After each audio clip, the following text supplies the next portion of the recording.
ডাইনি তার চুলটা লম্বা করে নদীর জলে ফেলে দেয়। তারপর ডাইনির চুলে টপাটপ মাছ এসে আটকায়। লালপরি তার জাদু শক্তি ব্যবহার করে নদীর জলে ঘূর্ণিপাকের সৃষ্টি করে।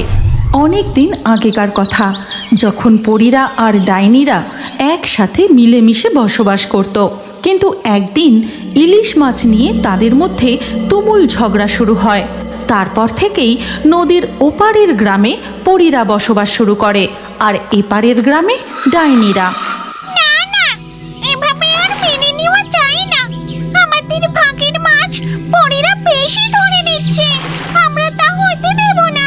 হ্যাঁ হ্যাঁ, ডাইনি একদম ঠিক কথা বলেছে। আমরা এটা মানব না।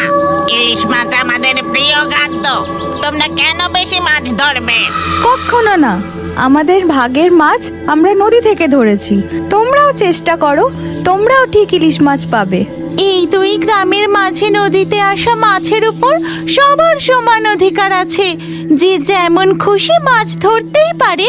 নদীর এপার আর ওপার থেকে ডাইনি ও পরীদের মধ্যে তুমুল ঝগড়া চলতে থাকে।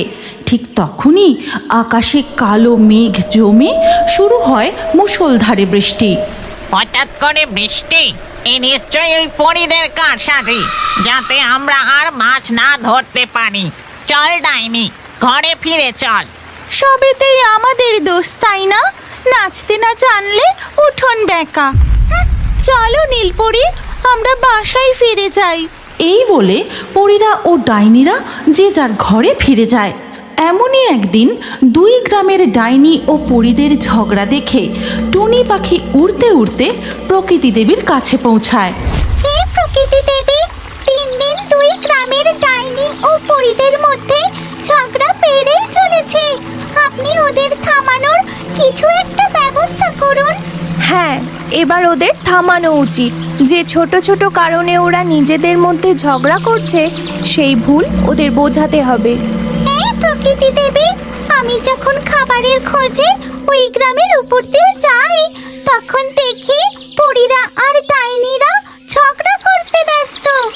এরপর প্রকৃতি দেবী তার বন্ধু স্বর্ণজলপরীকে স্মরণ করতে থাকে। আর কিছুক্ষণের মধ্যেই স্বর্ণজলপরী প্রকৃতি দেবীর নদীতে প্রকট হয়। বলুন প্রকৃতি দেবী, আপনার কি কোনো সাহায্যের প্রয়োজন? হ্যাঁ স্বর্ণজলপরী, তোমাকে একটি সাহায্য করতে হবে। মন দিয়ে শোনো তবে। এরপর প্রকৃতি দেবী তার বন্ধু স্বর্ণজলপরীকে সমস্ত কথা বুঝিয়ে বলে। তারপর, ঠিক আছে বন্ধু, আমি তবে এক্ষুনি নদীপথে ওই